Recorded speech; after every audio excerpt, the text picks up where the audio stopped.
Hey, I'm Sophia Miles, and this is The Legend of the Traveling TARDIS.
Hello and welcome, fellow Whovians, to the Legend of the Traveling TARDIS. I'm your host, Paparazzo Dave Chapman. Welcome. We've got a great show for you tonight. We got a very special panelist returning and a very special guest. So we've got some great stuff for you. Let's just kick it right off. Let's bring in our showrunner and producer extraordinaire, Mr. Christian Basil. Hello, everybody. Oh, what is... Got that Superman little thing going out there. Got it. Hey, folks, welcome to the Legend of the Traveling TARDIS. Hey, welcome back. Hey, yeah, we got some special guests tonight over here. We got Keith Bradbury from Who North America. Now, for those of you who may not be familiar with that story, you're going to be in for a surprise tonight. And if you've been looking to get Doctor Who merchandise, well, this is going to be one place to go find it. As well as as Dave has mentioned, we have a returning guest. You saw him a couple of weeks ago. It's Larry VanMersbergen, and I hope I didn't butcher that. And you could better know him as the Doctor Who collector from TikTok and all of his social media. So got an exciting night for you tonight.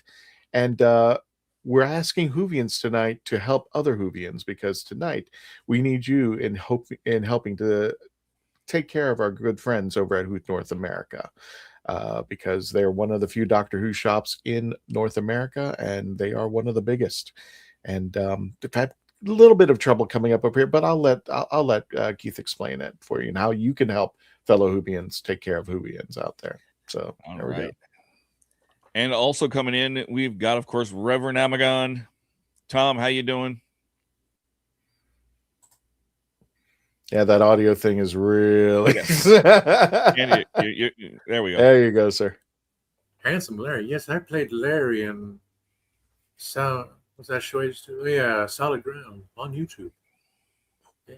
No, I'm in the secret location. You don't know where I am. Yeah, that's what I was about to say. I was like, things have changed behind you, Tom.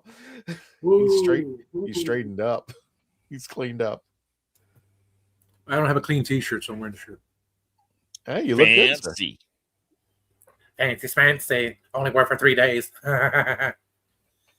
Anyway. Well, less fancy then. All right. Hey, Raj. And yes, Keith answered your question earlier, but yes, we are in fact live, not taped. We are actually here. Are you sure? Hi. This is Memorex. Yeah, it is Memorex. So let's bring in our wonderful returning guest and panelist, the Who collector, Larry VanMersbergen. Hello, everyone. Good to be back. Hey, Larry. Glad to have you here. Thank you. It's good to be here. Have you been doing anything interesting lately? Oh, just crazy. I mean, it's been just the search. My latest search was to find every German Doctor Who book, and I found them all. So it was. And I had to go to German eBay and create a German shipping address to get it forwarded here. So it was quite an adventure, but I got them all. So it was great. My goodness. What's your most fascinating piece of German merchandise that you got out there from for Doctor Who? I will show that because they're all similar to this, but these were the books that came out in the late 80s, early 90s. So this is Death to the Daleks or Tod den Daleks, and den Daleks in the German language. So these are very hard to find in the United States, obviously. So I couldn't find anybody selling them. Although I did get an offer from someone who wanted $150 for one book, and I'm like, that's crazy. So I went to German eBay and I got the whole set for significantly less. So all of these books plus the earlier books, there's only a few in the German language. There's a lot more in the French language, and I've got some in Turkish and in Portuguese and I think Dutch. So there's all over the world. Doctor Who is reaching, as well as this wonderful show reaching all over the world. And interesting enough, Dave, that just reminded me. I don't know if you remember the scene from Journey's End where the Daleks, I think they're in Germany, but they're speaking German as they're attacking the humans. Yes. Yeah. You remember that scene? Yeah, I do. That's what that book reminded me of. It was just like, yeah. Whatever exterminate is for in Germany. I was like, oh my gosh. Okay. Yeah, it's crazy. But they do. There's a lot of modern books that have come out in the last few years too in the German language and many languages. Yeah. The hardest ones to find are the Japanese books. Those are very, very, very difficult to find. I don't have any of those. And there are about 7 of those, I believe, in the set. But the quest goes on. This makes 45 years now, so. Thank you. Doctor Who. So it's been fun. But gearing up now in convention season once again. So we just finished Chicago TARDIS onto Consinity in Milwaukee. That's at the Milwaukee School of Engineering. And then next October to Doctoberfest at Who North America. So it's going to be a lot of fun this year. All righty. Speaking of which, Larry, Raj asked if you've ever been to the Doctor Who Expo in San Diego. Once, yes. Well, many years ago. Excellent. But I don't travel that far out usually for shows. But I've been in Chicago my whole career. I've been to all the original conventions back in the '80s, so it's been quite an adventure. I mean, I watched the water fight between Troughton and Pertwee in the front row. So nice. Before there were phones to capture it, I saw it live, so I can tell the tale. Very nice. All right. So before we get to the news, let's bring in our special guest for today, Mr. Keith Bradbury from Who North America. Greetings, everyone. Hey, Keith. Hello, Keith. Good to see you again. Howdy doodly do. I'm Talkie the Toaster, your turkey breakfast time companion. I hope one day those two meet up. Those two genres definitely going to meet up. I was like, oh yeah, Dr. Red Dwarf. Yep. That's a Red Dwarf reference for those of you who didn't get it. So yeah, thank you all for having me here. I really appreciate it. So it's great to be here with you again. It's been a little while. I think it's probably been 2 years or so. At least, yeah, if not more. So I haven't been there because I haven't been down to Gen Con in a couple of years, so I haven't even been to the store. There's a different shirt underneath. Wait a minute, how cold is it up there? How cold is it right now? Right now? Oh, yeah. Today it was probably in the 40s, but okay. We were really, really, really cold not too long ago. I mean, we had 2 weeks. We had a snowstorm hit that put about a foot of snow down, and during that period for 2 weeks, I think we may have been lucky to have one person in every 2 to 3 days, just because it was so slow because of how bad the weather was. So, yeah, I feel that it's minus 20, and I spent an hour and a half shoveling today. Oh man! So and I'm probably gonna have to shovel again tonight because it was still, thankfully, not heavily snowing, but still snowing. How many inches have you gotten? It was somewhere up around my thigh. Call it a foot. Okay. Give or take. It was also blowing, so there was areas that were all the way up to my knee. Oh, dang! Once I got into it. Poor cat. Yeah, poor Canada. Honestly, Canada. it hasn't been that bad here for the last few weeks. We were due for it. The farmers are probably quite happy with the extra moisture, but it sucks here in the city because we got to shovel it all, and I got to do. I've got an older neighbor, so I do hers as well, and it's just takes a long time. Oh yeah, It's everything kinda in Florida died. I mean, I would say good like 75% of the foliage is gone, or it's turned brown, or it's going to come back in a different. It was just, I think those 20-degree temperatures finally did it in, and of course Floridians are going like, oh, including myself, including present companies. It's like, yeah. Including the iguanas. Steaks. The rent is too high and the temperatures are too cold. So there you go. Mhm. Flash freeze some alligator steaks. Iguanas falling from the trees. Right. Yeah. In Miami, it's called breakfast. So anyway, All right. Well, speaking of breakfast, let's do a segue like Christian. Let's talk. Let's talk. What? Tom's just going off his room again. Let's do some Who Knew News. Who Knew News. Okay. And we'll bring in Gadget, and we'll talk about that, and then we'll come back and talk about Who North America. Got it. Here's Who Knew. All right.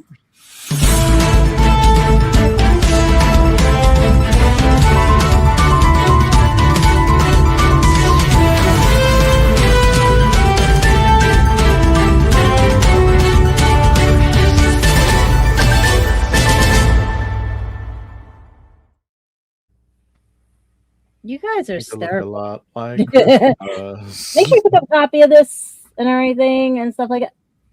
Okay, that was weird. You just saw that, right? I got my own Stranger Things going on in here. That means something's up and everything. Yeah, between the gang violence and everything else, and kids being bored because they wanted to go hijack a McDonald's and break the windows and everything here. That's our winter thing. I'm waiting for it to get colder so they go back inside and everything. Drive through. No, they literally they said they were bored. It was a thing on whatever social media, and they decided they're going to just destroy things. And then the other day we had a poor 16-year-old lose his life because of idiots and everything.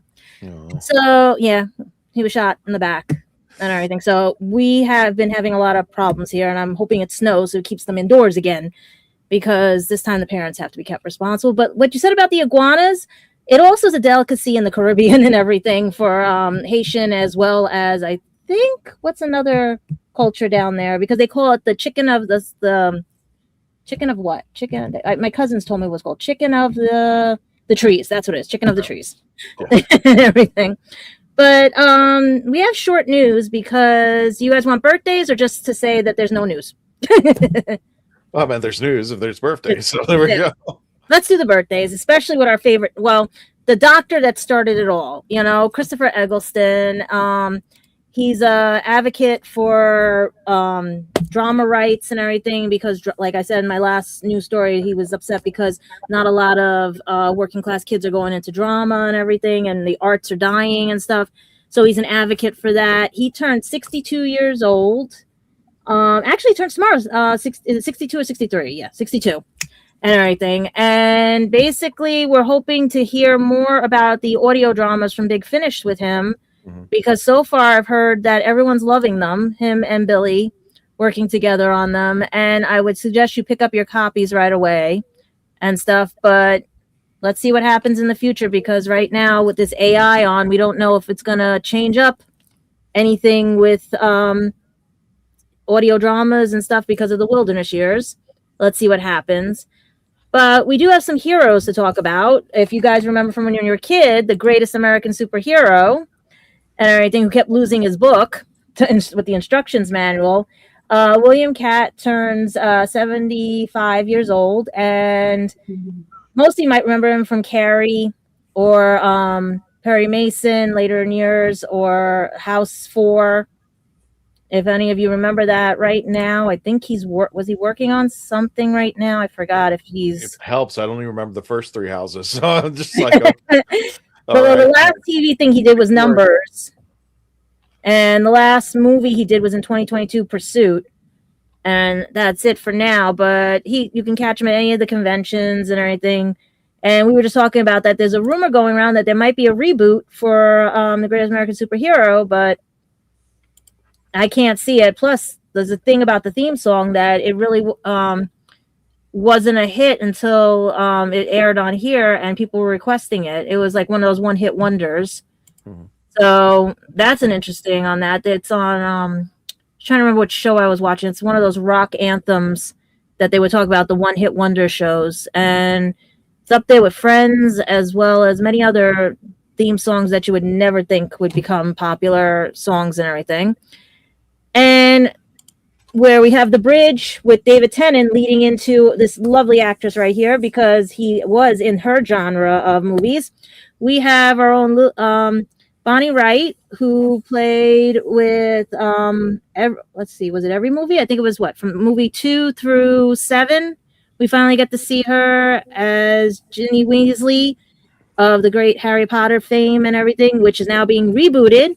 Do you guys know what official channel it's being? Is it Netflix or is it? I thought it was HBO. HBO. HBO is going to be rebooting it. Yeah. And people are already a little upset with the story changes and everything, but what can you do? It's the times. And with the controversy around this that we allegedly hear about, we're just going to say the show is going to be very good, very happy, and hopefully we catch up and see Bonnie at most of the conventions, especially the Harry Potter conventions, because right now the last thing she's presented at is being an activist, as well as, to be announced that they don't know when it's going to be. It's an unreleased film. It's Those Who Wander. She plays the character of Zoe, and she was last seen on Harry Potter Wizards of Baking, as well as in the video game she voiced Harry Potter and Deathly Hallows Part 1 and 2 as herself and everything. But she has directed the film Melt and screenwritten Separate We Come, Separate We Go. So she's a very busy young lady and everything, but yep, keep an eye out for her. She's going to be one of those that was like a silent sleeper in all of this and everything. But the biggest thing I'm worried about right now, guys, I know we need news for Who. Please don't rehash anymore. I'm already looking at all these stories, even from Radio Times and everything. We know the war between land and sea is on hiatus. Disney is doing something. We don't know what, but it will air. We don't know when, but it will air in 2026. Maybe it'll be with the Christmas special, maybe not. Yes, they were supposed to be filming, but these alleged Reddit leaks, alleged whatever, please just take your Big Finish CDs, go listen to them, and wait for actual news. Because right now, we don't know where everyone's signed to different contracts, different things. David Tennant is working on something to do with Marvel right now, allegedly, and some other things and stuff. So please, Allegedly, it's don't spoil anything, because yes, we know you want Doctor Who, but we did fine in the wilderness years. We had the books, we had this and stuff, and now we have audio dramas, and plus we got fanfics. Come on, guys! I've actually been reading some of the fanfics, and they're a little scary and everything, but still, guys, no more rumors, please. Just, if you have no news, just talk about what is around, like what the actors are doing right now and everything. You know, like Shooty was caught in trying to eat his lunch in an airport because he was trying to catch a flight, you know? Just fun stuff with them.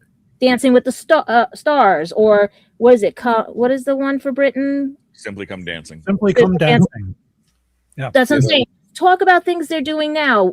Wednesday show with Billy Piper, the Big Finish audios. Do that instead of just, we want land. And no, don't even cheat the system, because I think there's a reason that why it's being checked for Disney right now, because they just merged with Hulu. They also have to look at guidelines, and there was a lot of sensitive stuff in that might not play well here.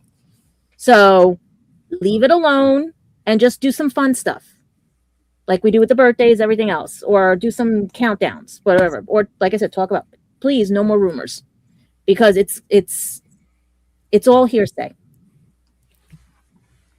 God, that's an old rumor. I mean, that was an old unsubstantiated rumor. Raj, that's what I'm saying. Everyone's digging up. They're digging up because they're so desperate for news. Stop, because the way social media is changing right now, we don't want anything to be misconstrued or whatever. We don't want someone to get flagged because someone put something on because they wanted something to just fill a space. Just, you know what? Go old vaudeville stuff. Just do whatever you have to do, but don't make up anything and don't rehash anything. Just let people know we're still waiting. It's going to be easier said than done because people want to get the clicks in the ratings, so they're going to say something. They're going to say a rumor that it's not worth it. No, I got two friends. I would just say to the audience, double check everything. Don't take anything. We're going to try our best to make sure that what we ever put out there is best. And if it's a rumor, it's going to be something that, it was substantiated by either the social media, BBC or exactly. Yeah.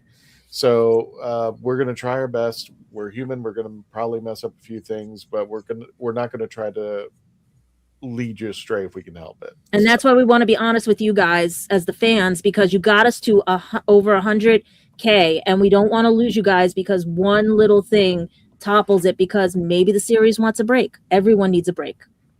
That might pull my pants down. Or that might add 100K. I don't know.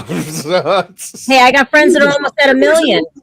It's a risk. You never know what that one hit's going to be, but please, guys, just bear with it. There's reasons for everything. I may know some of the reasons, which I'm not allowed to say, but just bear with me. When I tell you something, just, you can take it with a grain of salt. You could do whatever, but just bear with me, because I know we want content, and we can give you the silliest content ever. We even have our sister show, and especially now that they're going to be at MegaCon. Do you want to mention that now, Christian, or do you want to, because you've got the Dapper Danielle going to be there as well, and I was hoping she'd meet up with you guys. Actually, you could elaborate on that a little bit more. I want to make sure the right information's gotten out. That you're going to be at MegaCon promoting the Legend of the Traveling TARDIS and meeting all the fans and everything. Oh, no. We'll do that when we do the conventions a little bit later. But in fact, I think if everybody saw the intro banner, they saw for a split second, yes, we're going to be at MegaCon in March next month. Get your tickets now. We're going to be with the Dalek Builders, but They're selling out fast. And the parking is selling out fast. So make sure you get your tickets and your parking passes, because they are separate. And now I want you to tell what's going on. We'll get into it some more when we get closer. Right. Because actually, to tell you the truth, we don't even know. None of the panels have been let out, and it's February 17th. Give it's like an entire month. So give them another 3 days to see what's going on. I'll tell you that. Give them 3 days. Okay. Give them 3 days. Give them a week. I'll give them until the end. You want to give them a week? Okay, give them a week so they can finalize something. Until the end of February, and then after that, I'm just like, guys, you really are putting this up. Oh no, there's a reason too with MegaCon, but like I said, you got your connections, I got my connections, but I would give them 3 to 7 days. Got it. Because you're gonna love the announcements that are coming. Keep that question for when we go through the panels. When we go through talking about the conventions, have that question come back up, Tom, that you had just put up there. I'll put it for Raj again. Yeah. No, I meant just save it. Save that one. I will answer that question. Yeah, that's why I was going to have you talk about Christian. I'll leave you into to wondering about that. So, well, it's not Gadget, do we have any further news, Gadget? No, that's what I'm saying. Like, it's so slow. Like, I'm looking for things that the actors are doing and all their upcoming projects right now for you guys to keep you in the loop on those. But for Doctor Who, just let it lie. I know people love Reddit, and I know they think that guy that works at whatever BBC thing and stuff. But as a person who signs a lot of orders and everything, don't do it. And all that. Don't do it. Because that person is either just making up fanfic or guessed right, because I even guessed right on My Hero Academia, and I was told I was too close to the source material, and I wasn't even part of that part. So that's what I'm saying. Logic can show you maybe the way it's going if you put the clues together, if you're good Sherlock Holmes, but I wouldn't count the Reddits right now. All right. Just wait for BBC, wait for everybody else to announce it. Even the conventions, they were tight-lipped. Mm-hmm. Let's go ahead and wrap up the Who Knew News and bring it right back to Dave.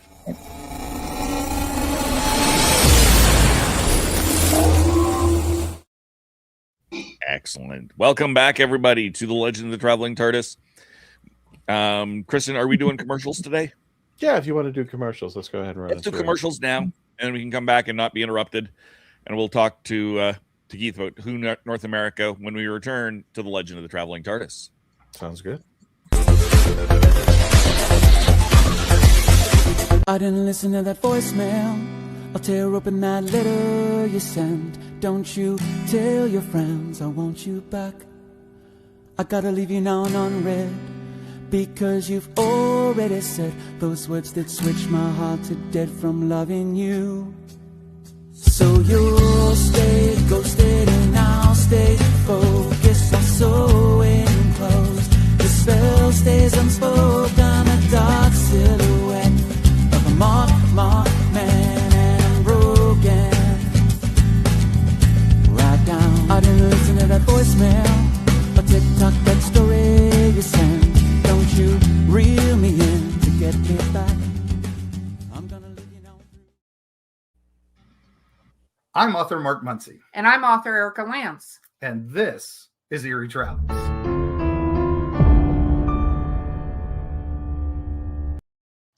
Greetings, travelers. Join us as we travel through folklore, myths, monsters, legends, and dark history. Now, we'll be your guide to the spooky side of reality as we discuss cryptids, paranormal, and all things preternatural. Sometimes we find the truth is way scarier than fiction. We're on twice a week on your favorite podcast platforms, including iTunes, Spotify, Amazon, and YouTube.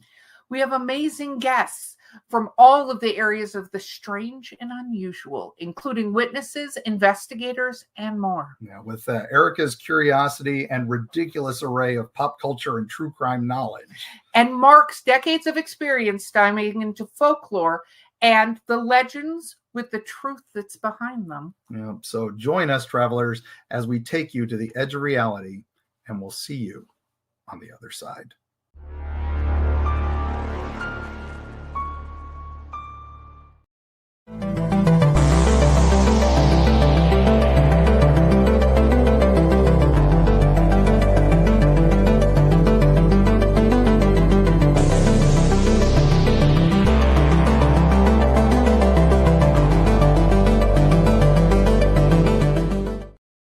Are you tired of toxic fandoms?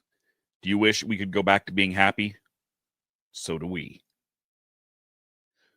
We created the Happiness Patrol to get away from all of the toxicity in fandoms, in life, and so we decided we wanted to do a show about something that makes us happy. And in the first season, that something is Star Wars. So join myself, Cameron, Scott, Jessica, and Melanie on Happiness Patrol at youtube.com/@happinesspatrolshow.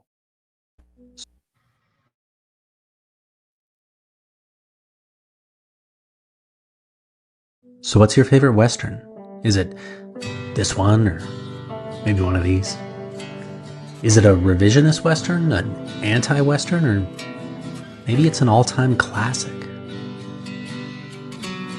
Whether your favorite Western is in black and white, vibrant Technicolor, a spaghetti Western, a neo-Western, a comedy, or maybe it's only really Western in spirit.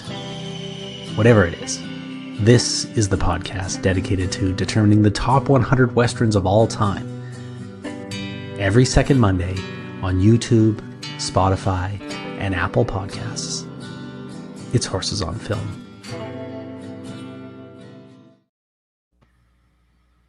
And I think we are back. Welcome, everybody, to the Legend of the Traveling TARDIS. Thank you for that. Horses on Film. We just dropped Day of the Outlaw yesterday, so you can check that out on Horses on Film. It's been a ton of fun exploring these new Westerns. So if you want to try something new, that's not just Doctor Who. We love our Doctor Who. but we don't have anything new. So, while you're looking for other things, why not take a look at us talking about Westerns, and maybe you'll be inspired to watch something that we're working on. Anywho, let's talk Who North America. Let's just bring up the sign here, because it's a beautiful sign. We got whoops.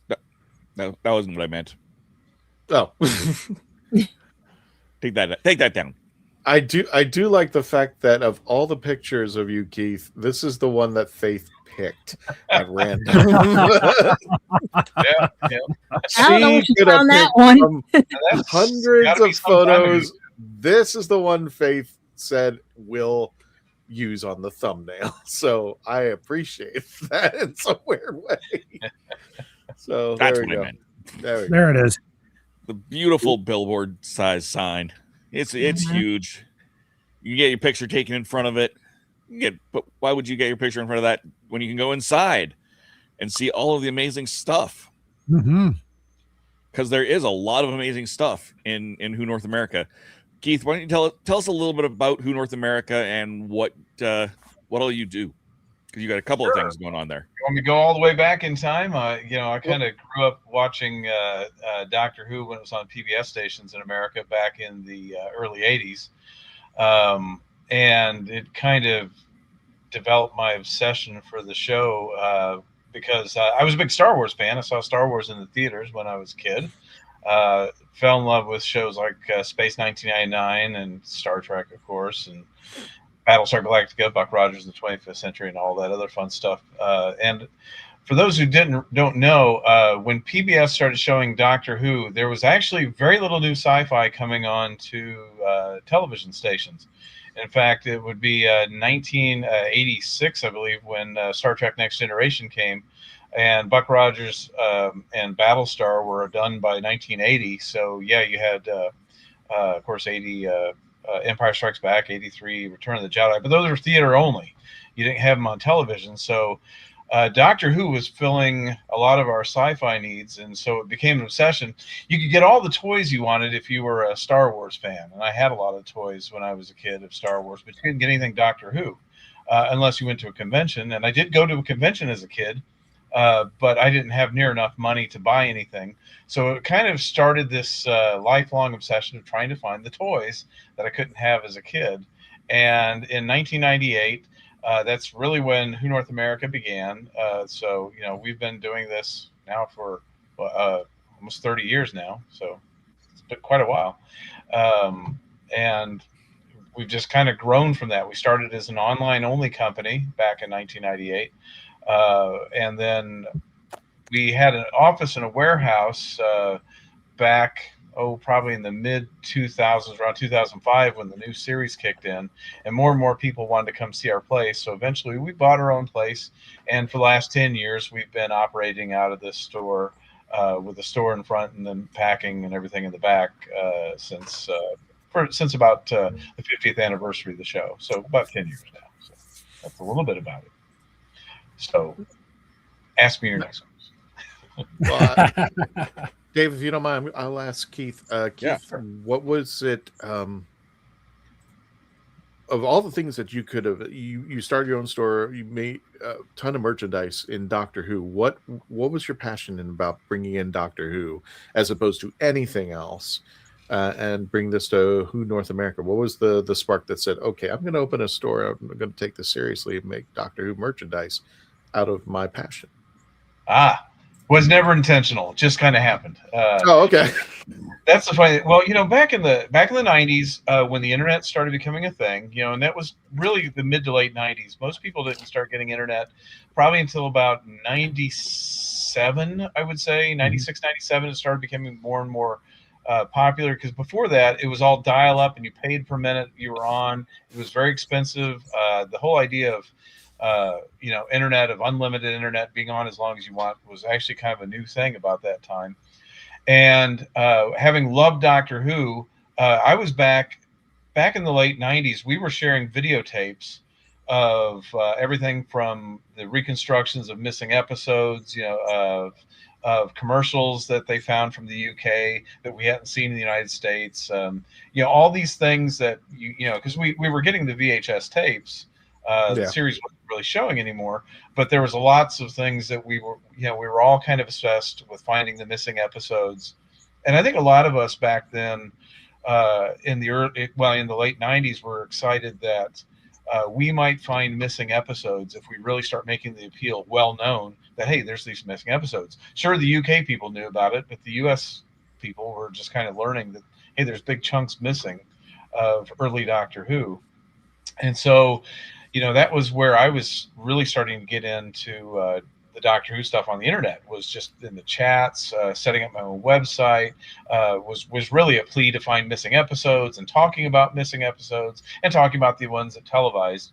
And I always wanted to get Doctor Who stuff, but I didn't have a lot of money. And I thought, well, maybe if I could get some Doctor Who stuff, I could keep one and sell the rest on this website that I had just developed and that people were actually starting to flock to and discuss Doctor Who stuff with. And because the internet was new and because we could now communicate over long distances where we couldn't before, if you wanted to talk to, let's say, Daypole in the UK, you'd either have to try to write them a letter and hope they write back, or you'd have to make a long distance phone call hoping you would do it, and you'd pay for all this money to make these calls, trying to communicate with them. Now we could just email, and which is what I did. I emailed Daypole and I said, I'd like to get some toys. How can I do that? And they said, well, nobody's bringing them in the United States right now, but if you'll buy $1,000 worth of toys, we will supply you. And that's, basically they needed me to set up essentially a wholesale account. And so I went and talked to my wife and I said, I really want to get these toys. I think I could sell them. We don't have, all this money. Would you be okay if we spend $1,000? I can see that. I can see that conversation going down. Yeah, it was an interesting conversation, but I convinced her to do so. The funny thing is, I got them and I listed them on the website. And within a week, I had to order more. They were just all gone that quick. So there was a demand, and that was the whole thing with the U.S. I think in the late 90s, you could not get Doctor Who products unless you spent through the nose. And one of the few places that people got Doctor Who stuff at the time was with catalog companies like Intergalactic Trading, I think was one of them. And it was expensive. It wasn't cheap. 1-800-Trekker. You were paying not just for the item, but for the printing did cost. You just say 1-800-Trekker? I did say 1-800-Trekker. Because I'm cleaning my bookshelf and I just found the catalogs for those. Yeah, oh my gosh. Trading, 1-800-Trekker. I've been looking for catalogs for those for years. Hang on. Because I ordered a lot from 800-Trekker. Yeah. And we were probably the first exclusively online U.S. presence for Doctor Who stuff that wasn't a catalog company.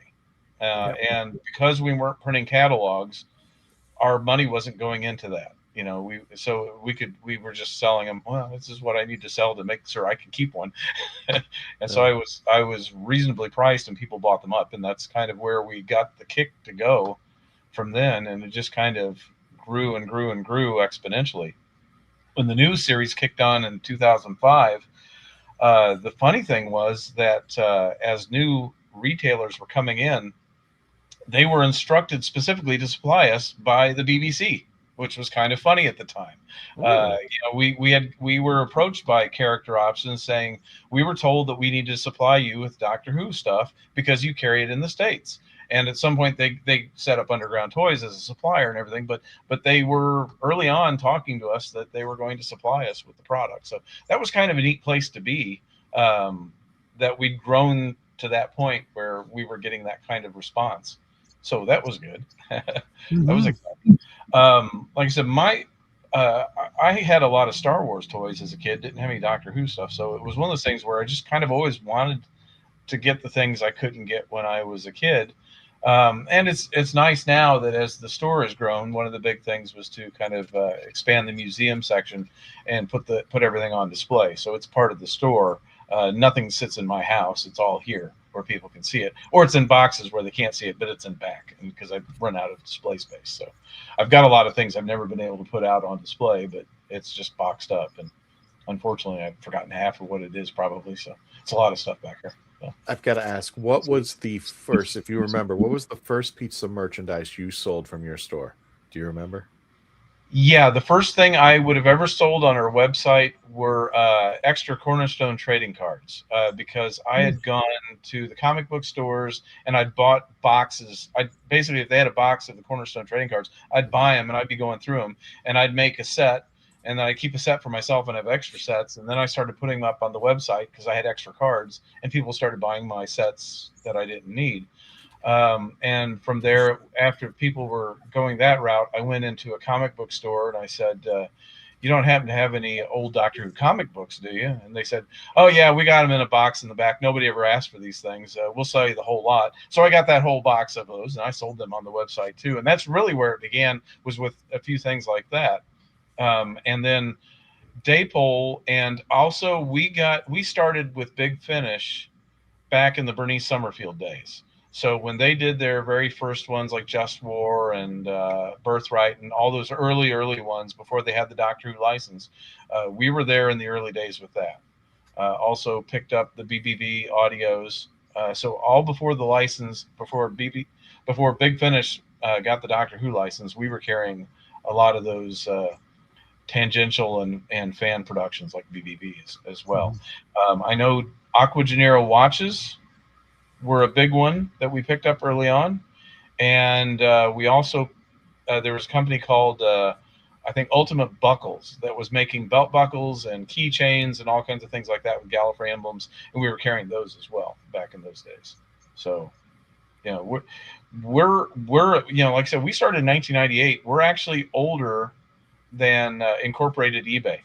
eBay Incorporated later. We were in business when Amazon was just a bookstore. So that's wow. That's how far we go back. I mean, we're an early day online retailer. You know, when it was really new. So we're kind of proud of that fact that we are that old. So kind of cool. Next question. Go for it. Do you have anything out of curiosity here? Do you have anything from Master Replicas? From Master Replicas, yeah. Like the statues and such, and all. Just in general, because I know they've got a Doctor Who Battle in Time reproduction set coming out. Okay. The old card game. Okay. Yeah, I do not have. I don't think I've got anything much from Master Replicas right now. I've got like when the Eagle Moss stuff. I think they took over the Eagle Moss stuff, right? Yeah, I think so. Yeah. Most everything I've got is Eagle Moss. There's a few things that are Master Replica from that line, but you know, very little at this point. So, okay. I guess they've got the new the old game reintroduction set coming out here in March. Oh, okay. So that might be something worth checking out because that's awesome. Yeah, I'll definitely check that out. And then apparently they're coming out with new stuff going forward as well, which is going to be kind of interesting. Yeah, sounds good. I tried to get in touch with them myself, and I didn't have a whole lot of luck. They're not used to dealing with gaming media. Yeah. And, the gaming media up until recently was Gale Force 9, and Cubicle 7 dropped Doctor Who a few years back before that. So I do believe the Flux card game still has the license to continue to release the Flux cards, but that's really just about it right now. There's not a lot of. The Flux game got one more printing. I don't think they're doing any more after that. Right. They did a fairly large printing before, but I think the license is not going to be renewed on that. Because they did it through.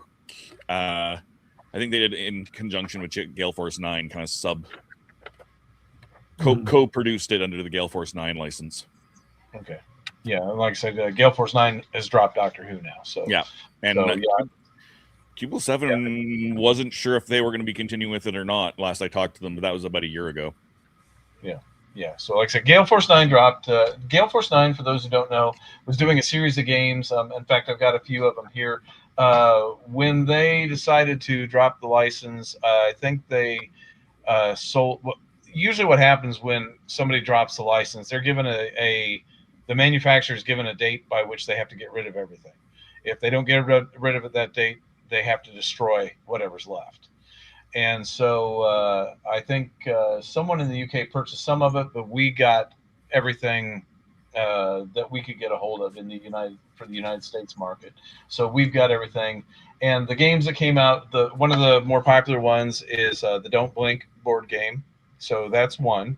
We do have lots of copies of this. So if you're looking for this one, we do have it. Game. That is honestly one of my favorite Doctor Who games. It's a great game. So there is that one.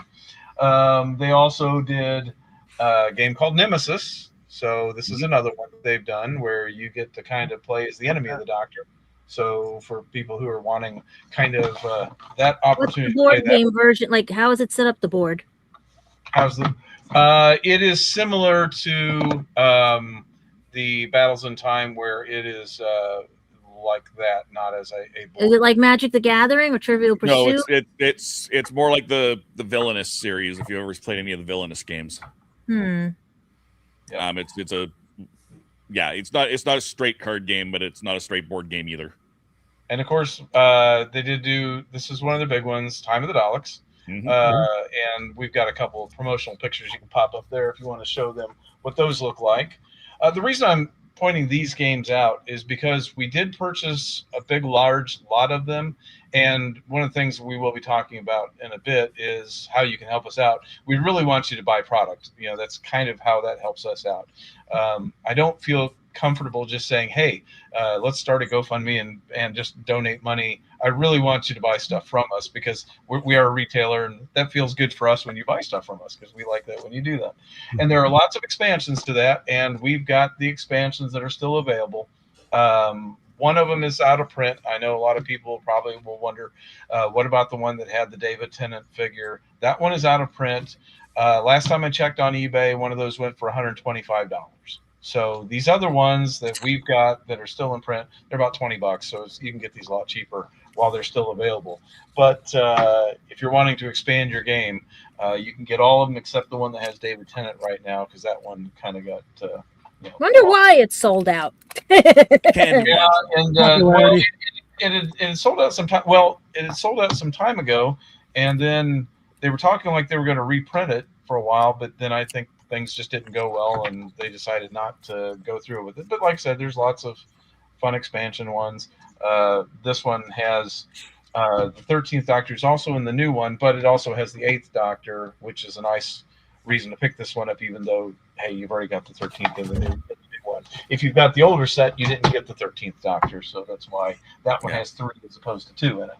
And then, of course, there's the fun River, Amy, Clara, and Rory set too. So there's lots of nice expansion sets to that.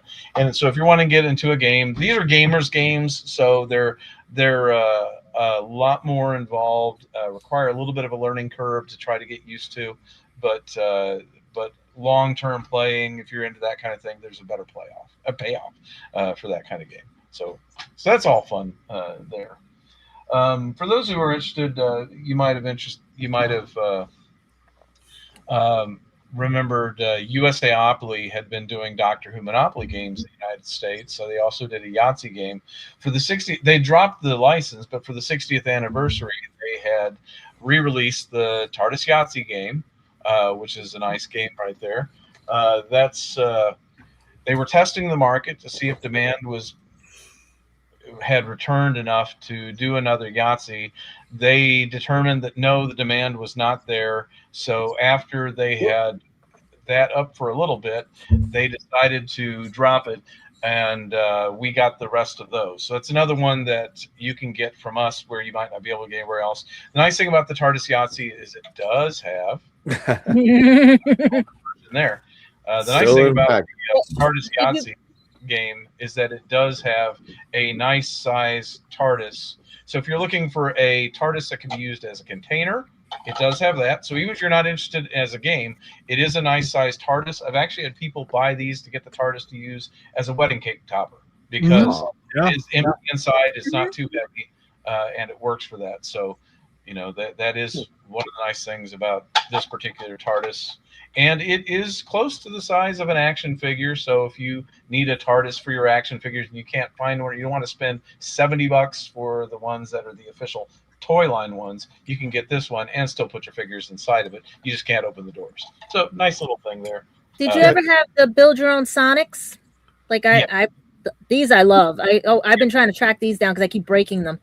Yes, I've got like a couple in store right now. I do believe it. So I do have some build your own Sonics. So yeah, Sonics are a big thing in the U.S. market. Things have changed with the 60th anniversary.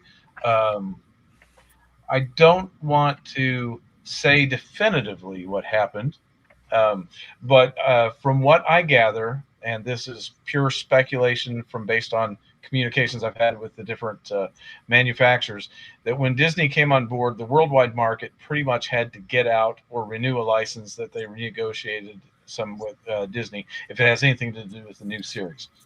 Right before the 60th anniversary, Crystal Carvings contacted us and said they had to get out by October. So they had to get rid of everything, and that's how we ended up with like the crystal carving TARDISes, the crystal Daleks and all that other fun stuff from that. Which, if Larry remembers from that Doctoberfest, they delivered like the day before Doctoberfest, and my whole back of my was just full of boxes, just tons and tons of stuff that they dropped. I remember that. And we threw everything to try to get through there because they just said we had to get rid of it, and so we made a deal with them to obtain all that. I think character was probably grandfathered in for the UK market because they cannot supply wholesale to the US market any longer. We can't get a hold of anything from character, even though releasing things, and most everything they're doing anymore is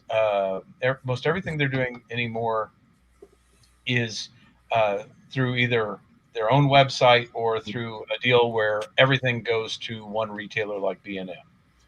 So because I think the toy market, guessing here, was left open if Disney chose to do something with Hasbro, but they did not, of course. So that's my guess on things. Again, I don't want to say these things definitively. It's one of these things where when you're in the thing, you're seeing like what's going on, and and I was told by someone in the UK that there's a possibility that the toy license was going to go to someone else. And I'm putting two and two together. Of course, we didn't want to talk rumors, but things did change on the 60th anniversary because of distribution, at least worldwide. And I think UK companies, there might have been a few grandfathered in because almost everyone in the US market now is out of the license. So everything that's come out has been very limited. Was there? Does anybody know? Was there a Hallmark release this year? I didn't see one. Yeah, and I didn't either. That's why I was curious. I don't know what's going on with Hallmark at this point either, because they did a few things. They got in before the 60th anniversary, but so merchandising in the U.S. Is a little tough right now. The only thing that's reliably coming out into the U.S. that we're able to get in the U.S. market without jumping through too many hurdles are the magazines and the Big Finish audios. If you're talking about the Hallmark, I was at New York Comic Con last year. They didn't really get anything. It was mostly the back stock they were trying to get rid of and everything. They said something. I asked them. They said there was no license because I was looking for that and My Hero Academia, and same thing. Once everything changed over in studios, it just completely, They thought maybe this year they were going to do a TARDIS, but I'll see maybe when I go this year what happens when I go. Yeah, I think, like I said, I think Disney put a lot of money into it. They were offered probably a cut of licensing worldwide for distribution. I'm guessing. Look, I don't. This is all speculation, but this is all alleged. Allegedly, yes. So I'm not. And if they want to come out and correct me on that, that's fine. But like I said, there's enough going on that you're like, hey, if they're going to put this kind of money in it, they probably should get some sort of licensing thing going on. So that's gone on with that. Sonic screwdriver market in the U.S. Has been recently filled with the Surreal releases. That's why I wanted to kind of point these out. Surreal, I believe, is fully owned by Toynk, Toynk. But we do carry these. But they basically released a series of the Sonic screwdrivers. They are not exactly like the character option ones, which were distributed in the U.S. by Underground Toys back in the day. So a lot of people feel they're a little bit cheaper. The sounds might be slightly different. But, hey, in the U.S. market, that's kind of all we can get. So those are available through us under the Surreal name. So that's kind of what's going on with the Sonic market. Sonics tend to still be one of the biggest sellers as far as toys go in the market still, because everybody wants a Sonic screwdriver, or they've broken their old one and need a replacement. So we do have those. Now I got to ask, what is, as far as merchandise is concerned, what is the most, I guess for a better term, the silliest thing you've ever had to distribute? It was just like, I can't even believe I'm selling this piece of merchandise, but here it is in my store. Was there anything that was just like, I guess for a better term, eclectic, Larry? Is that a good term to use? Because I have the lamp. That's a good term. That's a Larry and I discussion. Get Larry up here. That's a good. I have the lamp. I actually have the Doctor Who lamps. You got I think the weirdest thing I ever sold was the Doctor Who bubble bath.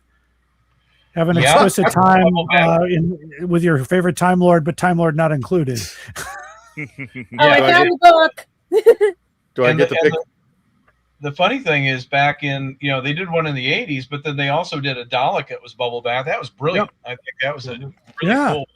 They've done some different bubble baths. They did a toothbrush set. They did one of the weirdest little things. They had these little octagonal things that were an expandable cloth. Yeah. And it had a little paper thing, TARDIS, and so it's like a little expandable cloth, and that was an oddball thing. I mean, that's really strange. One of the funny things is recently I got a hold of Canine plushes, and I saw, Canine plushes. I know what those are. Those were distributed by Diamond. They had these little talking Canine plushes. When I got them in, they were not these little Canine plushes. These were Canine doorstops, and they were this big. And I'd never seen those before. It's kind of an oddball thing that I just got recently. I'd never seen that. That's just so odd. They came up with a Canine doorstop. So it's big plush, and it's heavy, and it's kind of an odd thing. That one's only available in store because I only have 2 of them. But one of those odd things that I picked up here that I was oddly surprised at. So yeah, kind of a fun thing. I think I'll pose that question to you, Larry, because you're the collector. What kind of oddball thing do you have, Doctor Who wise? And go, I bought this. Why did I collect this? Yeah, I think I can grab it. This thing. Yep. This guy here is probably one of the most oddball things. Nice. It's a little Dalek. It's got a flashlight. It makes little noises. I've had it for a long time, and it's got a 2009, I think. Oh my God. This is pretty. I don't even know. You can't change the battery in it, so when the battery goes, it's done. But I've had this for so long, it still works. But it is kind of weird. Weird is not the word. You know what? You get that double-sided tape and you stick it to your head like H's Rimmer for the there you go. And then you have that one Dalek episode. What was it? Asylum of the Daleks. There you go. Yeah, well, it's like the. I just saw this in here. I don't know if you guys have this. This is the 1-800-Trekker. Yeah. And, yeah. They look at the stuff they were selling back then. This was fall of '97. They had this and the episodes and the books. Things from that company. Look at this. Like this was the episodes and books and everything. The only thing I got out of it was Area 51 and Vulcan Academy. Okay. Yeah, 800 Trekker. They would send me catalogs. I lost a bunch of them in a flood, but that was one of the few places you could order from because the only place I had. In the 80s, I tried to order stuff from Doctor Who magazine, and they would send it back to me saying, "Sorry, we can't help you." And it was. I mean, I'm sure Keith went through the same thing. I know when I had my shop in the 80s, importing stuff was next to impossible before the internet. But I'm sure, and as Keith has mentioned, because of certain licenses and certain distribution points and the price you got to pay to get it over here, it's where I found stuff? Book Off. Have you ever heard of Book Off? Yes. That's where I've been finding a lot of stuff that you would never think to find. And I saw some. I regret I never did get the Doctor Who stuff I saw there and the one in the city down here. Yeah, it's New York is interesting because we just found out that about 10 hardcover novels were sold in New York in 1981 that weren't sold anywhere else. And so some people, it's so it's like there's got to be some used bookstores that have some of that up Strands. Strands is the used books. You got to come down because Strands might have it. The library disposes of books, so once a time they purge the library, and you can get some free books and everything because they have to make room. Absolutely. And some of them go to a place that my friend told me I want to rescue them. Let's just put it that way. Yeah, you know? I need to get to New York. I could show you the craziest spots, and you'd find these things, like especially when they do the flea markets. Like if people in Soho and everybody do the flea markets, they clean out their closets. You find old 45s, records, everything, books, first edition, signed, and everything. Yeah, because I'm just down. I've got all the hardcovers except for 2, and those 2 were sold in New York in 1981. So if I could find them, they might be in the flea market, the Brooklyn Flea. They might be at Brooklyn Flea, or they might be at. Yeah, we have a ton of things around here. Like I used to, before I got crazy here, I used to always be down in the city at all the flea markets and everything, looking for things for cosplay, everything. And I would see all these things, and I'm like, do I really need it? Yes or no? And I regret now because people were just like $1 for this, $2, you know? Yep. Nobody knew what they had. That's how to do it. What's Keith got there? What do you got there, Keith? What in the world? Oh, yeah. Is that the Rubik's Cube? Egg cup. No, egg cup. Egg cup. Oh my God! Put your 2 hard-boiled eggs in here so you can sit down. Oh, that's perfect marketing. That is perfect marketing. This is put it on the dollar plate. You better didn't have the dollar hat. This is one of those items that no one in the U.S. would ever buy something like an egg cup normally. Oh, hell yeah, I would. If you're in the 80s, my grandmother would do the soft-boiled egg. Yeah, it's just not. I mean, in the UK, that's a breakfasty type thing. And then I found this one too to be kind of an odd thing. Yes, it's tongs. Oh, it still exists. I remember. I saw those. You have one of those? When FYE was selling, getting rid of their stock and everything, they had the thongs. Yeah. My friend I just find these to be kind of on the silly side. So yeah, it's just more oddball. I have the Matt Smith lamps. They went for $1. I got the Matt Smith lamps. I got the big one and the little one. The little ones actually fell and the inside cracked on it because of the age and everything. But they went down to $1 because people were just getting rid of their stock because of everything. Yeah, and we can trace that back to after the 50th anniversary. Demand for Doctor Who dropped significantly during Capaldi, and the U.S. market lost the ability to watch at that time for a large part, unless you had something, and that's one of the things that hurt it. Doctor Who was strongest when it was running back to back with Stargate SG-1 on the Sci-Fi Channel. Yeah, and that was the Lieutenant era and everything like that, and so that's where it really became a tour de force in the United States. When it got stuck on BBC America, and then it just kind of got stuck in the background, then it just really, it declined from that point on. Yeah, that's true. And you can chart what happened by when you walked into places like Fry or Barnes and Noble, or and you watched everything go into the clearance bins.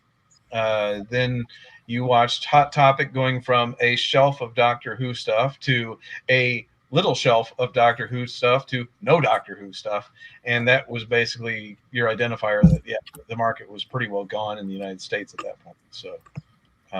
And that's been, I mean, we've stayed in it, because we're a specialty store, but widely available, there's just not a lot available any longer. So unfortunately, not a lot of new stuff coming out other than, like I said, the magazines and the Big Finish audios. Yeah, I cracked this by accident. It fell when we were cleaning and fixing the room, so the inside's cracked, but this was $1. And then I have the bigger one where it's just Matt Smith and everything, but they're all numbered. They're all completely numbered. I think those retails probably $40, something like that, at least when they came out. And I paid $1 for them, and I got like another 10 sitting in storage because I told them I'll buy everything off of you. Yeah, well, I had a customer come up to me and said that they found War Doctor action figures in their ollies. This was several years back. You're kidding. And and it's like I never knew anything Doctor, but when Underground Toys in the U.S. when they went out, it was just like they just disappeared overnight.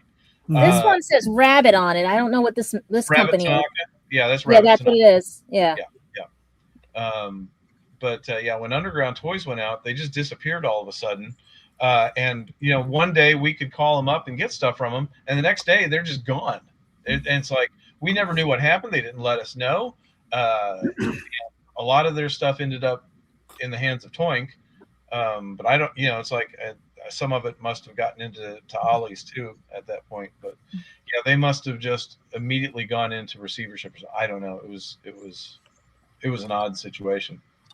Larry and Keith, I have a question for you because sure. First of all, I want to make sure that my friend Scott knew that I have never forgiven him because as being a Doctor Who podcaster and all that, there are people who get me gifts, and things. And one of the things that I told Scott specifically not to give me was Funko Pops.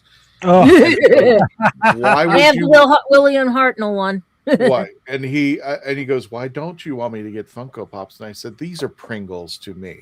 And they will sit on a shelf. I will spend $30 to $100. They will sit on the shelf and they will never see the light of day except when I turn on the light. Yes. So what does he get me? He gets me 3 of these little. Hey! How did you get? I couldn't even get Sarah Jane. Inventory. I've got Sarah Jane. Believe it or not, yeah. When I go to these different little conventions, especially the ones that sell the Funko Pops, you'll be surprised that like people. Here's the funny part about it. They don't have it up here. Larry, do you guys know if they are going to bring it back? Because I heard a rumor. They will not be bringing those back. Okay. I talked with Funko when I was at Fan Expo one year, and I asked the guy who was there, who was pretty high up, and he said, no, we lost the license. And that was that. So they are done. But here's my Sarah Jane. So here's the thing. I was talking with Funko. They gave me William Hartnell one, the first Doctor, for free because when they found out, they said just put it on the show and everything. They didn't tell me Sarah Jane was coming out. Now I have to go yell at them because I never see it. I got the Sarah Jane one when I was doing my podcast interview with Sadie Miller because she was always amazed about all the stuff that came out with her mom. But the one thing that freaked her out was the large cardboard cutouts of her mom that people had on display. She was a little freaked out by that, but otherwise, I can understand. Yeah. But I don't think you won't see Funko Pop come back with those. They've lost the license for Doctor Who. Yeah. They lost a lot of licenses. Jodie Whittaker. So I have Jodie Whittaker. I have 2 Jodie Whittakers. You got the goggles. I also got the standard. There's actually 3. There's 3 Jodie Whittakers. Let me check. I got this one here. This is let's see. Here.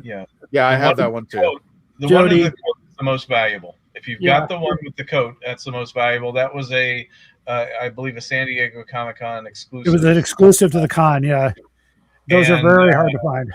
Expensive. That's one. Yeah, sold my Deadpool one. $1,000. Some of them are signed and going for higher. Yeah, absolutely. But David Tennant's is going for $68.50 on Amazon, and the War Doctor's going for $40 on Amazon. So, I don't think you understand. I would love to pull out all the. And there's an empty box one that's going for $36. It's holding up my shelf together right now. That's it's actually a reverse. I got War Doctor. I know I've got that one. Yeah. Here's John Hurt. Yeah, his is going for $39.99. They have 2 left in stock. And the other one, there was Ninth Doctor is going for $54.50. And there's one that has it's an empty box right there. That empty box underneath Eccleston's one is going for $36.99. I don't know what's in that box. It's a surprise. I know. Mystery box. It's a mystery box. But the one with the teeth is going for $14. Yeah, that's a Jodie Whittaker one, and those, unfortunately, there's no real demand. Well, you can probably find them too at Five Below. I noticed you can find them there because they throw them. Ross and all them. They're just like getting rid of them. Oh, there's even a Cyberman. A lot of times at those big Fan Expo conventions or C2E2, there are tons of Funko Pop dealers. They've got walls of them, and if you're patient, you can find. I found a Tom Baker for like $20 last year. Oh, I just closed it. It was going for $54 on here. Yeah. So I mean, they're out there. You just have to look. This was 10 at MegaCon because the Funko Pop people are trying to push the Doctor Who out because nobody's buying them. Right. But if you find that rare collector, it's like this went for $10. And I said, I guarantee you I could probably get something better in there. I love the goggles one. You guys got to come up to Anime NYC and New York Comic Con because they have all Doctor Who things, and it's hysterical what I find because I'll hit each booth and you'll see the fake ones and you'll see the real ones and everything. Because last year they were pushing the K-pop Demon Hunters, but if you went to the other booths, they said $3 for a Funko, and this Funko one of the guys sold for $150. Wow, yeah. Because nobody wants to carry it anymore. My friend for the comic book store, The Layer, got rid of all his Funkos. He said he was even the other one, the Tubi or Orbi one that came with it, or the other. They do take up a lot of real estate. The boxes, if you have all those boxes, and a lot of dealers don't want to mess with those anymore. But they're collectors love finding them and finding the popular ones and the rare ones. It's just a lot of fun. I just didn't know Sarah Jane was out. Otherwise, how fast. Now I got to go look. Yeah, I pray I get the book sold enough that I can buy one of those. Yeah, conventions. I have fewer than 10 for sale in store right now.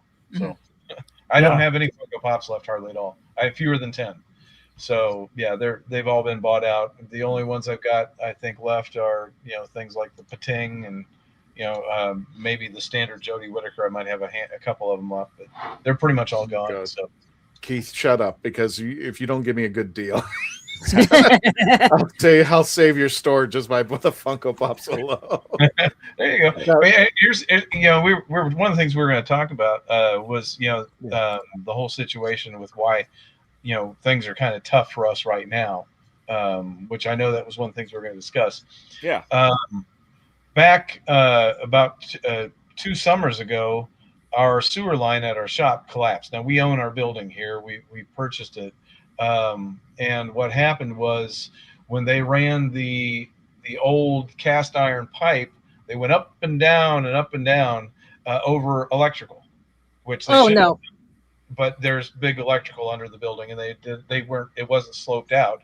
So there were areas of it where water was sitting in it for a while, and over years, that it collapsed. And as a result, basically it filled with gravel and everything, whatever's under the substructure here. And when I had a guy, a really good plumbing guy come in and look at it, he was like, there is no way to get to the old bathroom through the sewer line. It is collapsed. It's done wrong. It shouldn't have gone through this way. The electrical's going through there. And so what they did is they figured a way to run into a different area. We lost one bathroom, added another bathroom, and then had to redo the entire, basically cut through all the concrete and redo the sewer line into the building as a result. That entire project and the remodel that took place because of it was in excess of $50,000.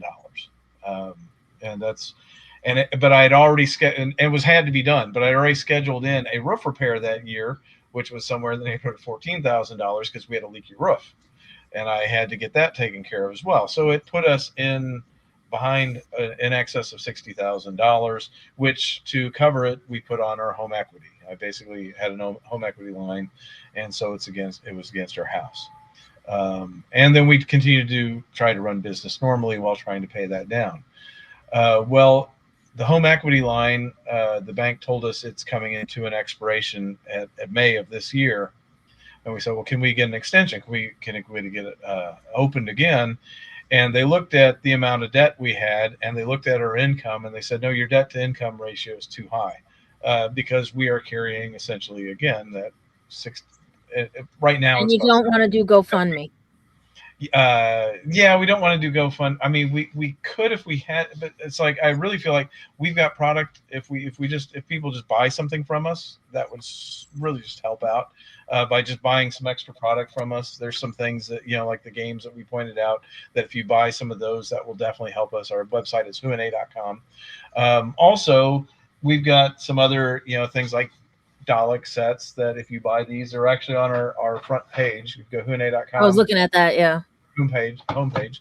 There's some classic Daleks that are nice sets that would love to, I've got a lot of these. So these would be great to get if you like classic Daleks.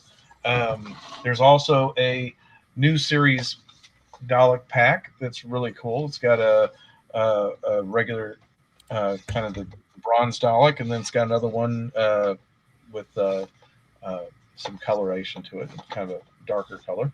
So, these, if you like Daleks, I think Daleks are cool. They're one of my favorite things from Doctor Who is Daleks. I mean, you can't go wrong with Daleks. You're looking for a gift for somebody, you don't know what to get them, just get them a Dalek, because that's Daleks are great.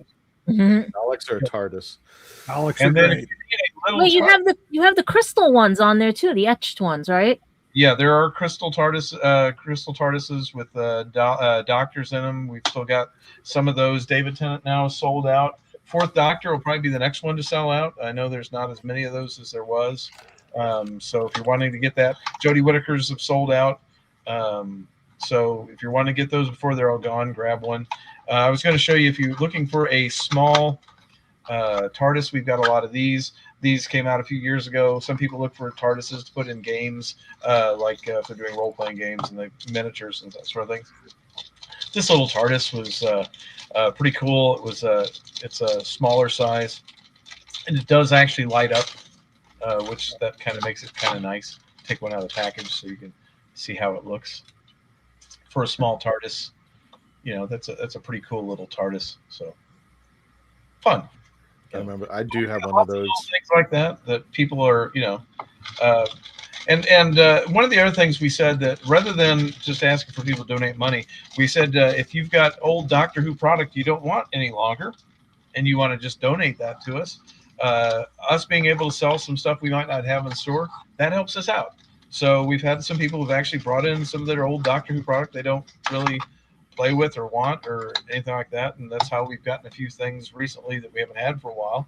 But if you do want to make a donation and you've got some old product you'd like to give to us, we would love for you to do that too. So we've had a few things come in, and that's been fun. So we were talking earlier about conventions and such, and you do an in-house convention as well, don't you? Yes, it's not a convention, it's a festival. A festival. It is a festival, not a convention. That's fair. It's a lot of fun. Doctoberfest happens every October. I've been honored to be a presenter and a featured guest.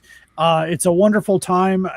We've got tents. There's a food truck. There's a lot. Main presentations. Of course, everybody comes into the Doctor Who store and the museum and the pinball. I mean, Keith, tell them more about it. Yeah, Doctoberfest is free to attend. That's one of the nice things about it. It's kind of the unconvention. We really wanted to make it to where people can come as a family. It's free to attend. There's stuff for you to do that is free to do here. One of the things we have is an authentic Punch and Judy show, which actually features a little bit of Doctor Who in it as well. And it's done by a professional Punch and Judy guy. That's the old puppets, if you remember that kind of thing. And you've probably seen them on things. And it's free to watch. We have vendors here who are out in tents that you can purchase from, and you can find things that you might not find otherwise. So yeah, it's just a great time to come. There's costume contests there's all kinds of things that go on throughout the day, and we usually have a schedule, and there's usually a handful of panels that take place as well. And it's Saturday, October 17th. And again, it is completely free for you to attend and be here. So we do want you to come and enjoy it. And there's usually probably about 400 to 500 people who show up for that event. So it's very well attended. We kind of squeeze everybody into our backyard in the parking area. So when you get here, you'll be directed on where to park. But it's a lot of fun to come to that. And we always look forward to it. We really wanted to make it completely different than the experience that you get either at a convention or at Chicago TARDIS, which takes place the next month. So if you're going to Chicago TARDIS and think, well, I'm going to be doing Chicago TARDIS, why do Doctoberfest? Well, it's totally different. That's why. It is nothing like Chicago TARDIS. Wouldn't you agree, Larry? Completely. It's a lot of fun. I think last year we had the most people at Doctoberfest. I just saw crowds of people coming through. I mean, I had a full house for my I did Doctor Who toys and games from 64 to the present day, and I had a lot of people in that room for the first presentation was heavy, the second one was a little bit less, but still it was a lot of fun. Talked to a lot of people who came because they saw me on TikTok promoting it and said, hey, I know you from TikTok and I wanted to come down and check this out. And so that's the fun thing about it. It's a place to just go and talk with other Doctor Who fans and enjoy just each other. And of course, there's, like I said, no cost to attend, but it's a great place. Bring the kids. There's things for the kids to do. There's things, just a lot of the vendors are pretty cool to visit with. And I know in a couple of years ago, Sophie Eldred was there. So, you never know who's going to be at a Doctoberfest, but I'm definitely going to be there this year. I'm doing Doctor Who comics from 1966 to the present day. Ooh. So it should be a lot of fun. I've got everything back from TV 21 to the present day. So it's going to be a lot of fun to do that. Of course, if you want to, last year, if you were there, you got to watch me deflate a Dalek, which was a lot of fun. But it's a good time, and we definitely have, the museum is fun to look at. I love walking through Keith's store. It's just, it's like a kid in a candy store for me. So it's just, it was a lot of fun to do, and you should come down, and check it out. Take a look. It's free. Come on down. No, because I'll never leave, and I'll probably pick up a part-time job while I'm there. So you'll be sweeping the floor at night. Oh, I know, it was awful. Yeah, exactly. Last time I was there was horrible, in the best sort of way. Really? Because yeah. It's like, I want this. I'm going to put this back because I can't. Nope. And he doesn't have any shopping carts, which is also a problem. Oh, we're allowed wagons at New York Comic Con. Up at the front desk and went. No, you come with me because I'm allowed an ADA cart. Oh, hey, there you go. So I have actually a wagon that comes with me, so all my stuff goes in there. That's the problem. There you go. And there's, of course, there's a Dalek at the front door that greets you. So it's a really great experience to walk into the store. I've been down there so many times in the last few years. I mean, we filmed. I was part of a documentary that was filming down there. I was interviewed for a DVD, and of course, Doctoberfest here and there. It's just a lot of fun to go down there. And Keith's a great guy. I've known him for many years now. Just a lot of fun.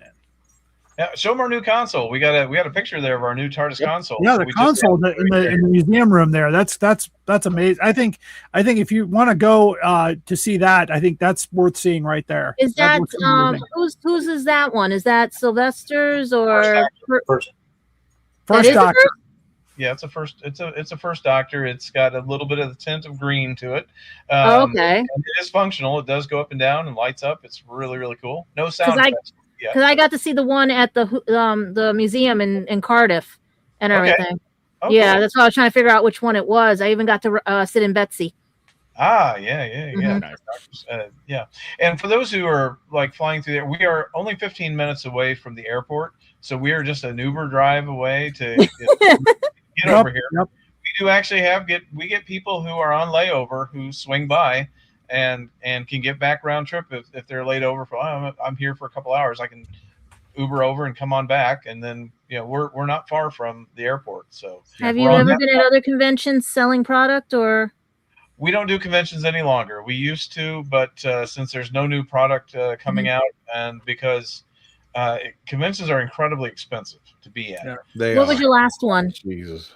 The last one I think we did was Gen Con. Okay.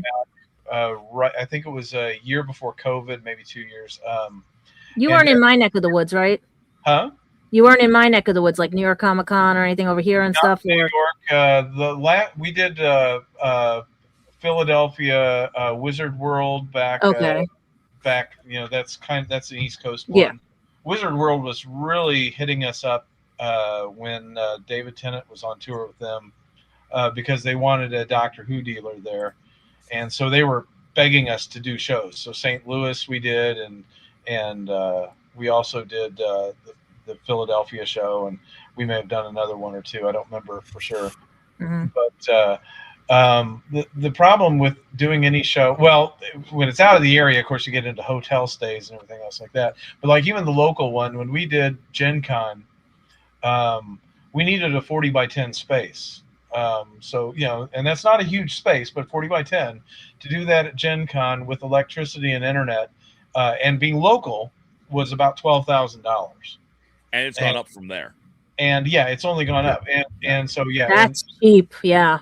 And if you're talking about the amount of product you have to move to cover that, and you can't replenish it because it's not out there any longer. Yeah. It's just, we had to put it into pretty much all shows. You know, I know a lot of shows, and one of the things we found out, if you've got big name actors at shows like David Tennant, and people are spending $200 to $300 for an autograph or two, they won't have any money for vendors any longer unless it's like under $20. They're like, oh, I want to get a $10 item. I'll spend that much, but I'm not going to spend any more than that. So really, to cover your costs with big name guests, it's impossible any longer, unfortunately. Yeah, that's true. The conventions, I mean, people are spending a lot of money to get in. They're spending a lot of money with the artists because that's who they're there to see.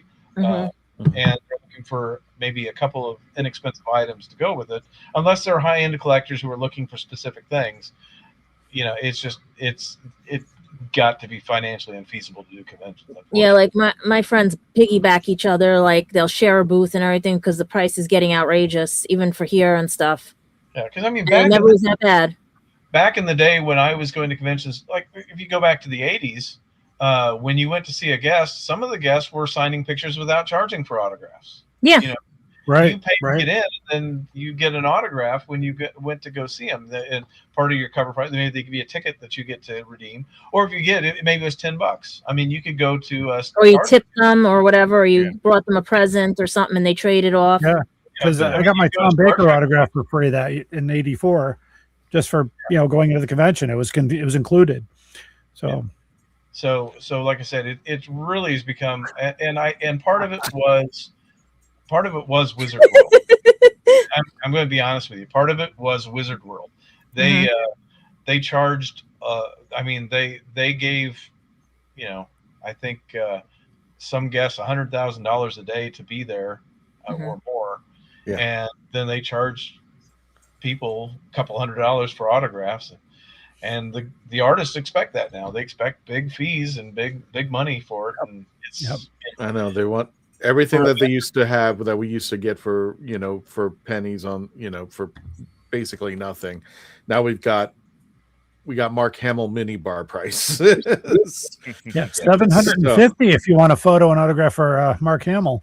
Yeah, he needs to give me a courtesy of a reach. You can't even touch half of my anime friends, and I was even lucky to get one of my friends to give me a couple of ones. You know what I mean?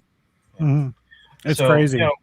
While Doctor Who is popular, we could do it, but now that Doctor Who is in the waning period, and it has been since the 50th anniversary, because we can chart the decline in the United States from the 50th anniversary. It was like hitting the brakes after that. And I assume it was the same with Star Trek after their 50th anniversary. There was a lot of merchandise that hit the market for the 50th anniversary of Star Trek. And I'm sure that a year or two after, everybody was like, well, this is over, we're done. And same thing with Pokemon or any other of your big name things. When you hit the 50th, there's a lot of renewed interest. If the show's still on, there's interest still. But then you can just see afterwards it just kind of takes it. Well, now with Academy coming out, we don't know if that's going to bring Star Trek back. Who knows what they're going to do with Doctor Who? Maybe Big Finish will bring it back. Yeah, like I said, I'm not sure. One of the things that people need to understand has really changed with Big Finish. They're doing limited runs on CDs anymore. So they're only doing 1,000 of a copy of something with a major actor. Like it may have Christopher Eccleston, but they may only put 1,000, and within a month they're all gone. All the Jodie Whittakers, they're gone. There are no more. They're not going to repress them. They're done. If you want it, you got to buy it quick. And so our old stock, which they printed lots of copies and then put lots of copies out, and then nobody bought them, and they started liquidating. Well, the new stuff, they're not putting hardly any copies out. So if you want to get Big Finish stuff and you want physical media, you better grab them. And the sad thing is with this digital media thing and stuff, you don't even own anything. It could be taken away from you 1, 2, 3 because there's a different version out. And also with what happens with their license if it goes away. Yep. And the BBC says, okay, all that stuff is no longer available. You can't get it anymore, and it's gone. It's just yanked from the airwaves. Yeah. So physical media protects your ownership. And I realize that hey, I got to download, I can hear it. That's good. But like I said, you're something happens to your phone. Something happens. Whatever it is, the operating system changes and everything and stuff, because the same thing, companies change. Funimation to Crunchyroll. I lost all my digital downloads that came free with my physical media I can't get those back. They don't even work. They won't even give them to me. They want me to Finish rebuy them all. They just updated its app a few years ago, and it's holding steady right now. And last I spoke with Jason Hagellery last November, and he said that their license is good now for another 5 years. So 10. at least 5 years. They recently announced it for 10. 10. 10, excuse me. Yeah. He said 5, but that again changed obviously. But so we should be good. But Keith's right.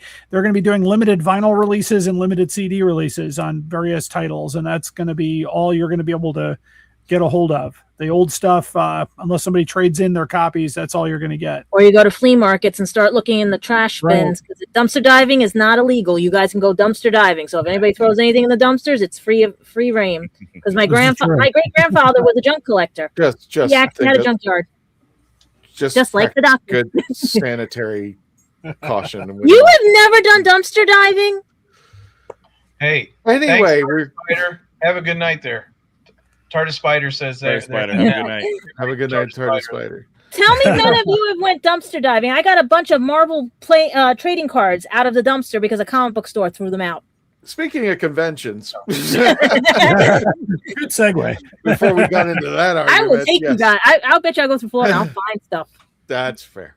Okay.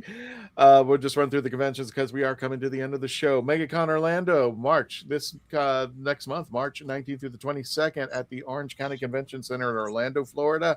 Get your tickets now because the parking passes and the tickets are going fast. And Tom, if you want to go ahead and put up that comment earlier where they were asking about MegaCon. Yeah, comment. And also, that's me. No, that you're fine. While Tom's pulling up that comment, I just want to let you know that the Dalek Builders and the Legend of the Traveling TARDIS will be together there. The TARDISes will be there with all the Daleks. If you have it set up like that and have everybody hold the TARDIS, those will be cool shots. I don't know how it's going to be set up. I mean, we're literally at the mercy of where MegaCon tells us to go. Yeah. Raj, do they have Doctor Who guests from MegaCon? No. No. No, well, here's the thing. There is one guest. If you want to count him, it's going to be James Masters, who played Captain Jack Hart from Torchwood. Other than that, nobody even comes close. Nobody's actually been on the show that's going to be there. I mean, they have celebrities like Alec Baldwin. Scheduling conflicts right now. Well, I mean, they were all hoping that Jodie Whittaker would come back, but we will be together with the Daleks of Florida over at MegaCon. Again, get your tickets now. You can just do a search for MegaCon Orlando. Also, in June, we will be at Space Coast Comic-Con, June 20th through the 21st. It's going to be taking place at the Wickham Park Community Center. Just get your tickets now. You can scan that thing, but if you're watching on your phone, make sure, by the way, make sure you get hard copies of Big Finish because you can't have people sign your phone. Well, you do, but that's going to act weird. But go get your Space Coast tickets now at spacecoastcomiccon.com. Again, all these are subject to change without notice, but we should be scheduled to be going out over there. And the final one, Ancient City Con, September 25th to the 27th. Taking place at Ancient World Golf Village Renaissance Resort, ancientcity.com. I can never say this right. ancientcitycon.com. Get your tickets now at the website. Again, September 25th through the 27th, and the Dalek Builders and our team over at the Traveling TARDIS will be there again. We haven't gotten word on Space Coast Comic-Con if the Daleks will be there, but we're definitely going to confirm that both MegaCon and Ancient City Con, they will definitely be there. And again, folks, thank you for listening to us. Well, actually, in this particular case, viewing us, we managed to cross 3,100,000. So we are steadily moving up over there. And of course, if you've been paying attention, for those of you who've been paying attention to the subscriptions, 109,000. Mm-hmm. So we are very honored to be part of the Silver Button Award recipients for YouTube, which still scares the hell out of me to this day. What are you guys doing? Where are you? I want to give you all a hug. We don't know what we're doing is why they love this. Larry and Keith, I'm going to give you the final words. Where can they find you, Larry? My podcast, the Doctor Who Collectors Podcast, available anywhere you get your podcasts. My website is drwhocollectors.com, which includes a link to Who North America at whona.com. You'll see me there at Doctoberfest, October 17th. And I will also be at Consinity in Milwaukee, which is coming up on late April. Check my website for that date. It's at the Dirks building at the Milwaukee School of Engineering. Gotcha. Tom, where can people find you? Definitely on a Spill the Geek Tea. Well, you just said so. Catch us on Sundays on Spill the Geek Tea. This Sunday will be on at 4 p.m. Eastern because we have a really big shoe with a couple of big authors. And, of course, my regular channels on Wednesdays and Saturdays at 5 p.m. Eastern for about 4 hours every night, just jibber-jabbering and stuff like that. Got it. Gadget, where can people find you? Here, there, everywhere, anywhere, any alternate universe, anything. Basically, Spill the Geek Tea, Legend Traveling TARDIS, my original Gadget vlogs, now Gadget Pendragon After Dark, New York Comic Con, Anime NYC, anywhere you can throw anything here in the Bronx right now and everything and stuff. GoFundMe because I need to pay bills. Also, you can find me at lulu.com. I even now put QR codes when I go out with people to scan this so they can buy a copy. Sweetness. Yeah. And Dave, I got to say this correctly because I actually forgot the second part of horses, and I said a word, and I said not horses on film. And when I addressed this to a friend of mine, he was going like, what? So I'm putting the horses on film. Horses on film. YouTube.com/horses on film. There's an R and an S in there. There's definitely an R. There's definitely an R. So yes, yeah, and horses on film, where we tackle the 100 top Westerns of all time. Our guide is the IndieWire 2023 list of the top 100 Westerns. We're going to start there and add, subtract. We're having a great time. I only have a low-end medium background with Western movies, so this has been a great deal of fun for me. Cameron's an expert. Scott is brand new to most of these films. So we got a great group, and we always have special guests, usually from the film industry, on the show. Yesterday, we just dropped Day of the Outlaw, a wonderful winter Western, talking about that. What perfect timing for that with all the snow and stuff that's happening right now. You can also find me the first Thursday of every month on Happiness Patrol, youtube.com/@happinesspatrolshow. Where we get rid of the toxic fandoms, toxic everything. We can be critical, but we want to be constructive about it. Our first season, we're talking about Star Wars. Our second season is coming up very soon. It's going to be completely different. Oh my God, you want to be there for it. So give us a quick subscribe. Even if you're not a Star Wars fan, go give us a quick subscribe. And pretty quick, we'll be into a new season with some absolutely amazing stuff going on. In between all that, you can find me on my regular channel, youtube.com/therathole.dotca. That's therathole.ca, but YouTube does not like URLs in their URLs. Other than that, you can also find me on Spill the Geek Tea and, of course, right here on Legend of the Traveling TARDIS. Keith, I'm going to give you the final word for tonight. Talking about Who North America. And I just want to let people know, last year, there was a bit of financial trouble with our friends over at the Pandorica restaurant, and we want to thank all of our friends who went out there, who did do a GoFundMe. Shirley set it up, the Pandorica restaurant in New York, and you guys helped them get to their second stretch goal. And all that Keith's asking is that you guys just buy more merchandise. If you get one, get another item for you and your friend, and help them out. Get them back on their feet and try to pay off all these bills so we can have Who North America for as long as they would like to stay. So go for it, Keith. I'll give you the final word. Just to let everybody know, yes, we are a real physical store just outside of Indianapolis. It's a town called Canby, only 15 minutes away from the airport. There's not a lot of traffic between us and the airport. So if you're ever in this area, we'd love to actually come and visit our store. See it. We're here Monday through Saturday. We're closed on Sundays. You check out our hours on our website at whona.com. But yeah, if you would just take some time, maybe order online from our website, or if you come into the store and you pick up some things, that always helps us out.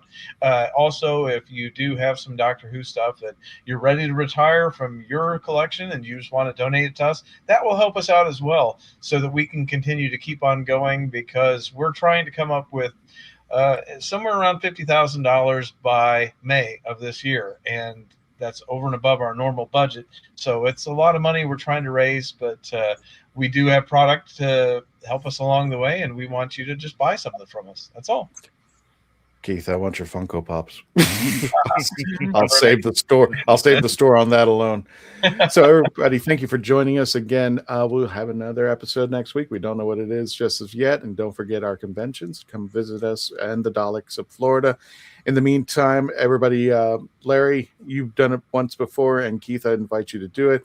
Every episode, we say goodnight to Simon. So if you could lead us in a count of 1, 2, 3, just say goodnight, Simon. Everybody in the chats, hit Simon up. Just say goodnight, Simon. We'd really appreciate that. So Keith, Larry, 1, 2, 3. Everybody say goodnight, Simon. Good night. Good night, Simon. Good night, Simon. And Tony, take us out.